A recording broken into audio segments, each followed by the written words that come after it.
Assalamualaikum warahmatullahi wabarakatuh. Alhamdulillah pada hari ini kita ketemu lagi dalam mata kuliah statistik. Pada kesempatan kali ini kita akan membahas tentang analisis komparasi.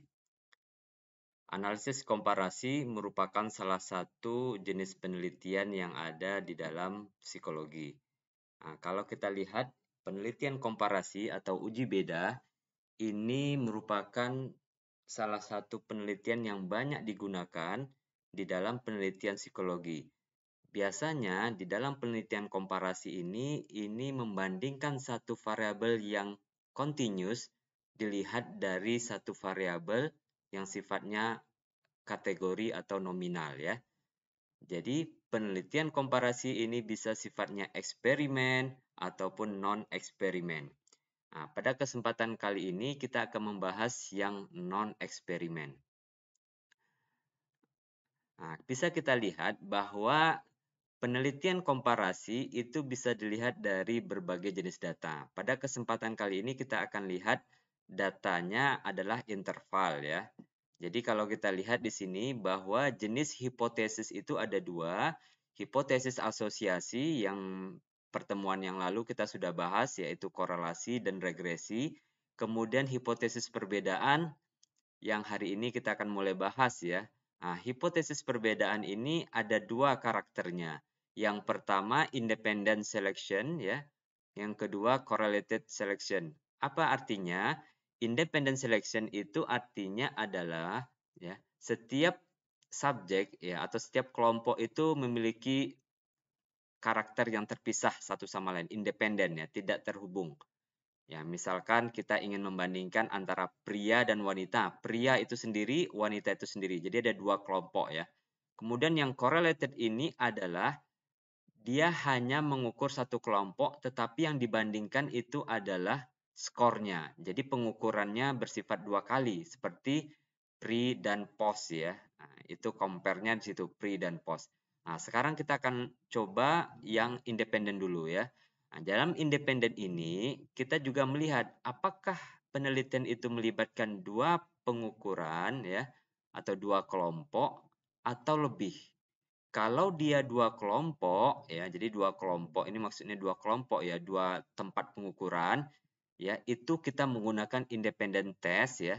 Jadi ingat ya, ini interval ini kita asumsikan datanya parametrik ya. Nah, karena nanti kalau datanya nominal atau kategori ordinal tentu akan berbeda lagi ya.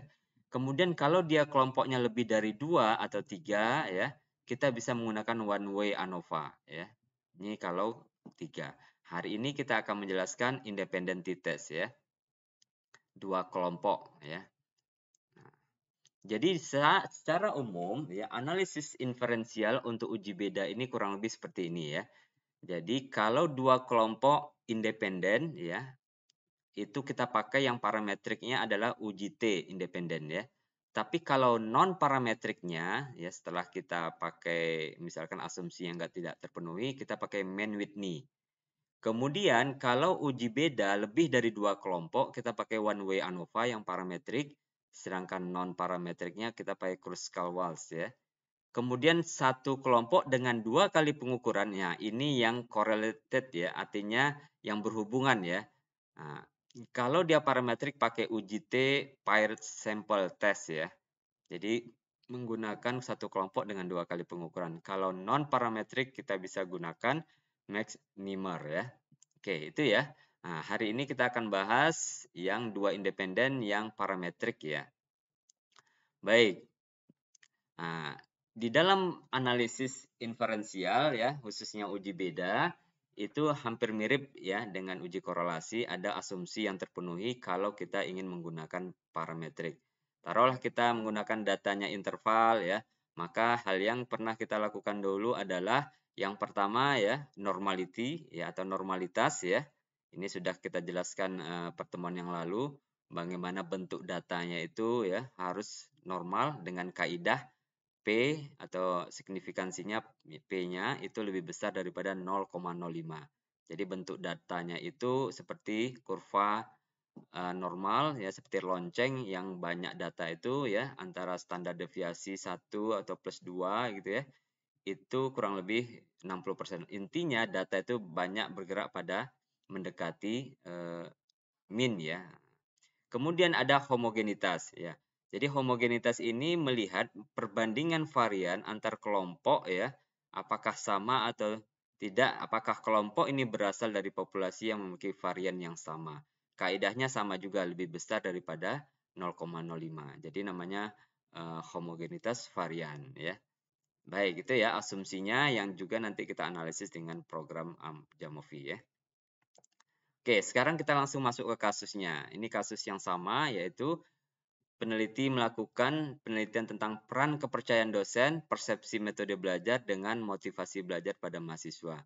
Nah, peneliti ingin melihat perbedaan motivasi belajar ditinjau dari jenis kelamin mahasiswa. Jadi jenis kelamin ini kategori ya, ada pria, ada wanita. Hipotesisnya adalah ada perbedaan motivasi belajar dilihat dari jenis kelamin. Misalkan ya, hipotesis arahnya wanita lebih tinggi motivasinya dibanding pria. Maka kita harus lakukan uji asumsi dan hipotesis untuk membuktikan hipotesis yang kita ajukan. Oke, sekarang kita langsung masuk ke programnya ya. Oke, sekarang ini datanya ya. Maka yang pertama yang kita lakukan adalah kita klik analyze ya. Kita sudah masuk ke Jamovi-nya. Kemudian di sini ada macam-macam ya. Nah, ini ada ANOVA, kita pilih t-test ya karena kita independent t-test ya. Nah, di dalam ini t-test ini ada 3 ya, independent, paired sample test, one sample test ya. Jadi kita akan fokus pada independent sample test. Kemudian kita variabel Y-nya tadi motivasi ya, motivasi belajar kita masukkan. Kemudian kita pilih variabel kategorinya ya, jenis kelamin. Nah, oke, jenis kelamin. Kemudian kita klik mean difference-nya, effect size-nya boleh, deskriptifnya juga. Nah, sebenarnya ini ada yang non parametrik juga ya, ada mean Whitney-nya.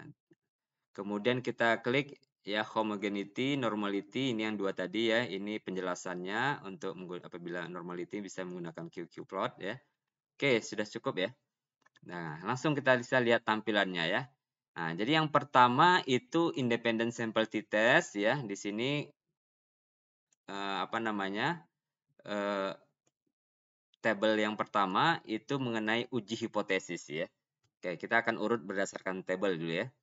Nah, kalau di sini kalau kita lihat ya, ada statistiknya ya. Ini nilai T-nya, perbedaannya. Kemudian ada derajat bebasnya di F-nya. Kemudian ada nilai P, signifikansinya 0,160. 0,160 berarti lebih besar daripada 0,05. Kalau lebih besar daripada 0,05 berarti kaidahnya kita menolak hipotesis yang kita ajukan. Yang kita ajukan adalah hipotesis alternatif ya, ada hubungan atau ada perbedaan ya. Jadi menolak berarti kita menerima hipotesis 0 ya, artinya tidak ada perbedaan motivasi antara pria dan wanita ya. Jadi ini means difference-nya, kemudian ini effect size-nya, cohesive-nya nilainya min ya. Jadi memang jauh ya. Kemudian itu ya, ini jadi uji hipotesisnya yang pertama kita lihat nilai P-nya ya, signifikannya. Kemudian kalau kita dari awal ya, kita akan cek asumsinya ya. Nah, cek asumsinya di sini ada homogeneity-nya kita menggunakan Levin's test ya. Itu 0,22 ya, 4 ya. Artinya lebih besar daripada 0,05 berarti itu datanya memiliki varian yang sama antara pria dan wanita. Oke, kita lanjut ya. Kemudian di tes normality ini ada 2 cara, ada 3 di sini ya. Yang populer ya Shapiro dengan Kolmogorov-Smirnov ya. Nah, di sini menunjukkan hanya Kolmogorov-Smirnov yang di atas 0,05 ya. Artinya berarti datanya cenderung atau datanya normal ya, menurut Kolmogorov-Smirnov. Tapi kalau menggunakan Shapiro-Wilk, ini 0,001 berarti di bawah 0,05.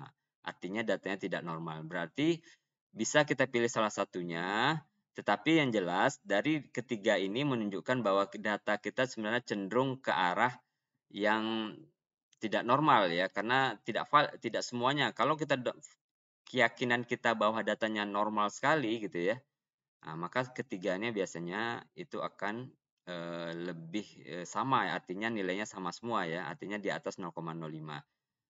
Biasanya Shapiro ini akan lebih sensitif ya, lebih selektif daripada Kolmogorov. Cuma kalau datanya terlalu besar, jumlah sampelnya biasanya semuanya akan cenderung signifikan ya, ini kelemahannya ya. Maka kita bisa menggunakan apa namanya, plotnya ya. Jadi kalau kita lihat dari garis ini, kalau dia titik-titik ini mendekati garis normal atau garis lurus, itu datanya cenderung normal ya. Kemudian untuk deskriptifnya ya, karena tidak ada perbedaan, tadi kita lihat minnya. Pria itu 92 nih motivasinya, 92,4, sementara wanita 95,3. Nah, perbedaannya ya sekitar ya kurang lebih 0,2 ya, mungkin tidak signifikan ya. Signifikan di dalam suatu tes itu kadang banyak tergantung ya. Kalau jumlah sampelnya mungkin ya, kalau perbedaan nilai min-nya mungkin sekitar ini 92,4 dan 95,3, kalau jumlah sampelnya 300 bisa saja ini signifikan ya. Jadi memang signifikansi itu sangat ditentukan juga jumlah sampel ya, jumlah subjek kita. Semakin besarnya ya subjek kita, maka nilai peluang untuk diterimanya hipotesis yang kita ajukan ya itu semakin besar ya, karena nilai signifikansinya atau taraf ininya juga semakin kecil. Nah, ini 0,2 sama 92 dengan 95 kan ada perbedaan ya. Cuma secara statistik tidak signifikan ya karena N-nya jumlahnya adalah sekitar 90 yang 44 dan 46. Baik ya. Jadi itu ya. Bisa kita lihat tadi ini hasilnya ya yang kita jelaskan tadi. Ya ini normalitinya ya homogenitasnya ya. Kaedahnya P lebih besar dari 0,05. Kemudian uji hipotesisnya ya. Kita lihat cara penulisannya di sini seperti ini. Karena hipotesis ditolak ya, artinya tidak ada perbedaan motivasi, ya belajar ditinjau dari jenis kelamin. Kemudian informasi juga ya, tadi kita juga lihat ada effect size ya, atau cohens ini ya. Di dalam penelitian komparasi atau penelitian kuantitatif, itu effect size ini yaitu besaran efek ya, yang berikan pada suatu penelitian. Dia bisa besaran efek ini satuan yang sifatnya standar, bisa mengukur ukuran yang perbedaan dan juga asosiasi. Kalau di dalam independent t-test itu namanya cohens ya, t-test ya, Piret dan independent t-test. Nanti kalau dalam analisisnya chi-square dia menggunakan pi, kalau dia menggunakan ANOVA ya, effect size-nya bisa menggunakan eta square ya. Kalau korelasi nilai R atau R square ya. Nah, ini kaidahnya. Kalau dia sebesar 0,3 misalkan, itu dikatakan medium ya. Kalau dia besar di atas 0,5. Ini efek size ya, ukuran atau perbedaan ya atau kekuatan korelasi atau perbedaan yang terjadi antara kelompok yang ada. Baik, itu mungkin yang bisa saya sampaikan ya. Mudah-mudahan ada manfaatnya. Kita akhiri dengan mengucapkan hamdalah. Assalamualaikum warahmatullahi wabarakatuh.